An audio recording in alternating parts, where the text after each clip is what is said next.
अपने दर्द को रो रो कर सुनाते रहे, वो तो अपने दर्द को रो रो कर सुनाते रहे, हमारी तन्हाइयों से आंख चुराते रहे और हमें बेवफा का नाम मिला, क्योंकि हम हर दर्द को मुस्कुराकर छिपाते रहे। रोज हमारा से मिले तू आवत रहल, हमारा दिलवा के धड़कन बढ़ावत रहल, हमारा दिलवा के धड़कन बढ़ावत रहल, तू बढ़ावत रहल। ऐसा नाम दिहलु गम शराब पीले हम तुहरा याद में सनम, शराब पीले हम तुहरा याद में सनम।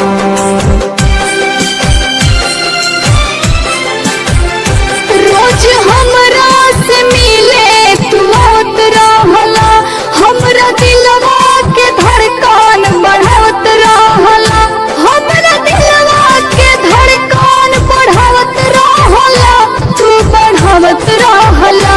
ऐसा नम दिहला गम कैसे जीले हम तोहरा याद में सनम, कैसे जीले हम तोहरा याद में सनम। जब से प्यार में धोखा खाए हैं हर हुस्न वालों से डर लगता है, जब से प्यार में धोखा खाए हैं हर हुस्न वालों से डर लगता है। अंधेरों की तो आदत ही नहीं थी मुझे, अब ये आलम है कि उजालों से भी डर लगता है। जाने कौन भूलयन जाने भई, जे अपन रहे उहे वीराने भई।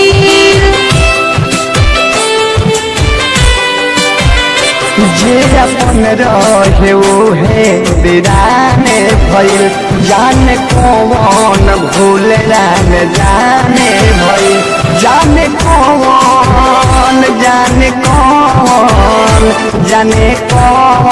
भूल जाने भई।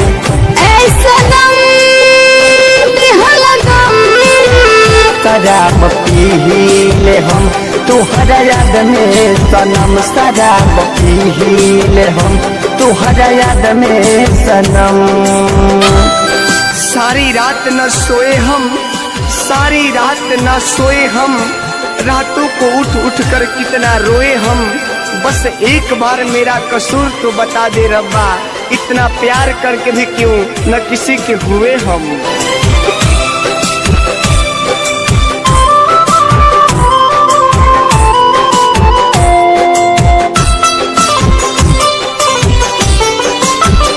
मिल हमरा से आवत रहल राती में, तो जखम काहे दिहल हमरा छाती में। मिल आवत रहलु हमसे राती में, तो जखम काहे दिहलु हमरा छाती में। तो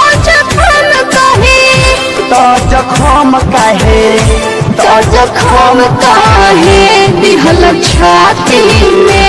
ऐसा नम दिहलु गम शराब पीले हम तुहरा याद में सनम, शराब पीले हम तुहरा याद में सनम।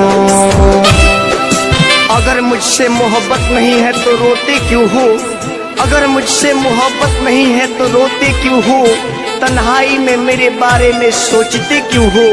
अगर मंजिल जुदाई है तो जाने दो मुझे, लौट के कब आओगे पूछते क्यों हो, पूछते क्यों हो।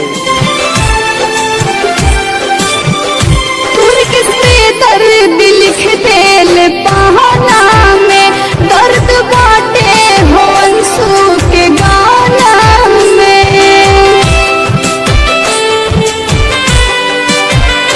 दुर्ग से दर्द लिख देल पाना में, दर्द बावे विदेशी के गाना में, दर्द बावे हो दर्द बा, हो दर्द बावे विदेशी के गाना में। ऐसा शराब पीले हम तोहरा याद में सनम। कैसे जी